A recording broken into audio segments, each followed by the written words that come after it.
Olá, minhas amigas, meus amigos, vamos à nossa conversa da noite desta terça-feira, dia 7 de julho. Se você não estiver inscrito, una-se a nós, a gente está indo para completar o segundo milhão e não esqueça ao final de dar o seu like ou o seu dislike.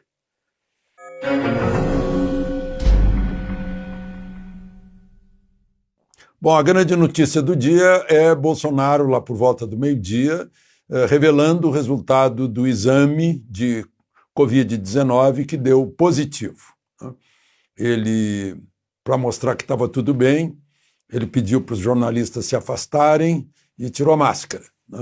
E vocês acreditam? A Associação Brasileira de Imprensa entrou com uma denúncia de que ele teria cometido crime por pôs em risco a vida dos jornalistas, Essa mesma ABI que não deu um pio quando o ministro Alexandre de Moraes mandou prender um jornalista, por crime de opinião, crime político.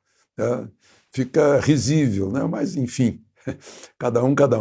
Agora eu achei interessante, aí vai, eu falei em Alexandre de Moraes, aí eu lembrei que o presidente lá pelas tantas disse que agradecia muita gente que rezou por ele e que também não se importava com o que puseram nas redes sociais, porque eu vi coisas assim, o sujeito dizendo, morra, Covid, faça o seu trabalho, mate esse sujeito, não sei o quê. Aí ele dizendo, eu não vou fazer nada a respeito disso, porque vivemos em um país democrático, temos liberdade de opinião, liberdade de expressão.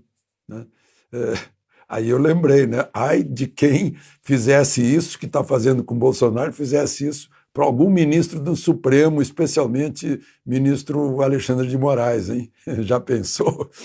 Enfim, tudo isso faz com que a gente se divirta um pouco, Mas eu queria pedir desculpas para vocês, porque ontem eu usei números errados. Eu peguei números do registro civil, os números estavam lá, mas eram outros registros também, além dos registros de óbitos. Óbitos é lá, é o rio Amazonas, quando fica mais estreito.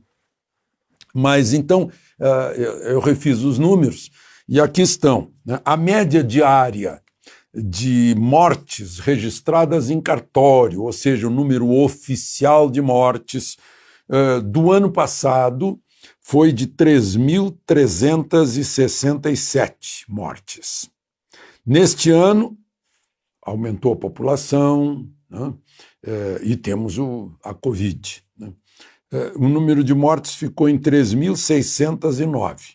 Foram 187 dias neste ano e 365 dias no ano passado. A média diária, então, teve uma pequena alteração. Essa comparação eu queria registrar aqui, subiu um pouquinho, mas não subiu assim catastroficamente, exatamente porque a quarentena diminuiu a atividade e houve menos acidente de trânsito, menos briga em bar, menos tiroteio nas ruas, Foi o que aconteceu. Mas eu falei ontem também e disse que entraria em outros detalhes dessa campanha que clínicas oncológicas estão fazendo no Brasil inteiro, que se chama O Câncer Não Espera. Por quê? Eu estou ressaltando isso porque amigos cardiologistas me contam a mesma coisa. Aumentou o número de infartos e em casa a pessoa sente dor no peito e não procura socorro, com medo de sair de casa, com medo de entrar num hospital. E aí vem a fatalidade.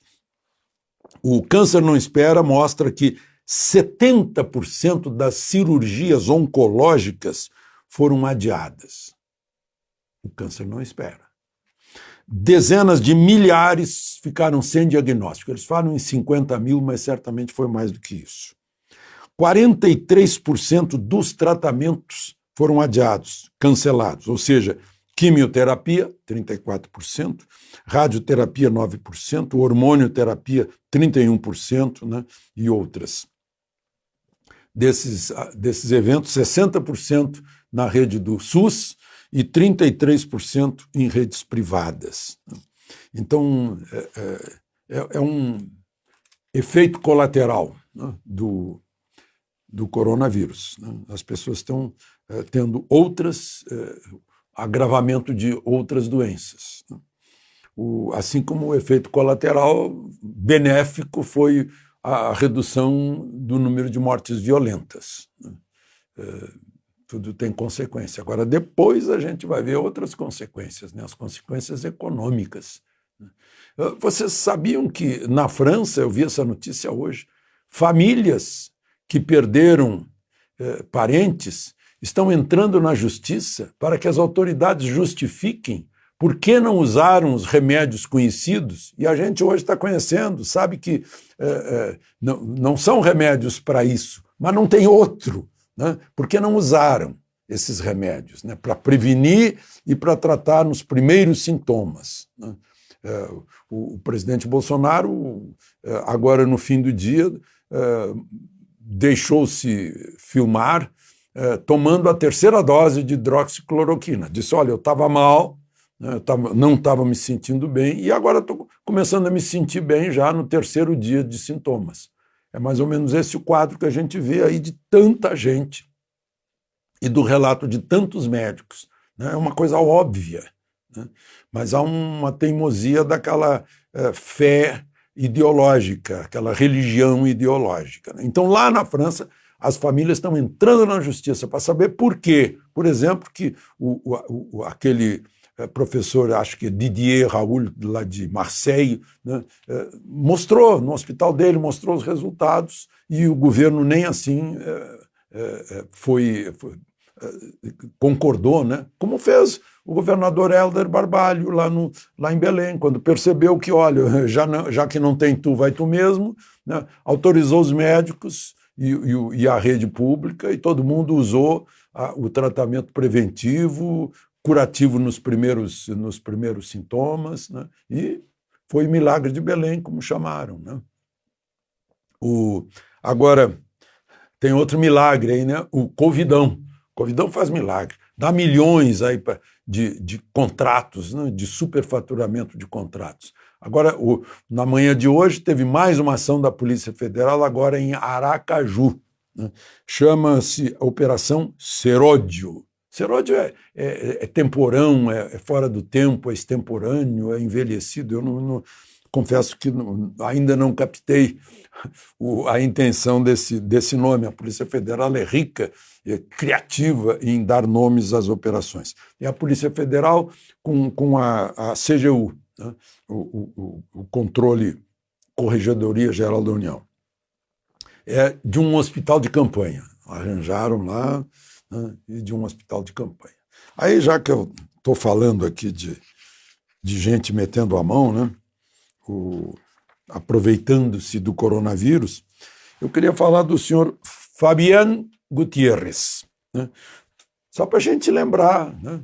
Porque faz tempo que a gente não tem essas notícias entre nós aqui no topo do governo, né? A gente está tendo aí nos estados, né? Não é apenas o fato de que 8 governadores tiveram Covid, mas o fato de que mais de 8 tiveram superfaturamento em respiradores, em luvas e material comprado. Compraram tudo isso com a maior pressa nos primeiros dias, sem pensar em como a gente vai tratar nos primeiros dias, para evitar que esse material tenha que ser usado nas pessoas, respiradores, UTIs, né? Mas, enfim, na Argentina, família Kirchner, o Néstor e a senhora Cristina, que muitos argentinos chamam de La Cretina, né? Eles têm, eu conheço, lá em Calafate, fica no sul, do lado da geleira Perito Moreno, né? Eles têm um complexo grande, residencial, negócio maravilhoso, muito dinheiro. E esse Fabián Gutiérrez, que foi secretário deles, né? Era um moço lá que chegou, de repente enriqueceu, ele ficou rico, né? De carrões, de ouro, construiu uma mansão lá, um chalé, né? Mas chalé na acepção de chalé mesmo, né? Verdadeira acepção lá, Suíça, né? Lá pertinho, vizinho dos Kirchner, né? E agora aparece morto, pelo jeito espancado, né? A polícia prendeu jovens ali da região, Porque quando eu estive lá, o que se dizia é que havia muito ouro enterrado na propriedade dos Kirchner. Provavelmente, esses jovens queriam que ele contasse onde estava o ouro. Ele já contou para a polícia muita coisa, que via chegar sacos que ele acha que eram de dinheiro, outros sacos com cadeado. Então, essa história eu estou contando para vocês, é ali no vizinho do Sul, só para a gente recordar histórias assim que aconteceram aqui no Brasil. É bom que a gente não esqueça, porque a nossa cidadania tem que fiscalizar esse tipo de gente, que sobe para meter a mão no dinheiro do seu imposto, que é o dinheiro do seu suor, do seu trabalho. De Brasília, Alexandre Garcia.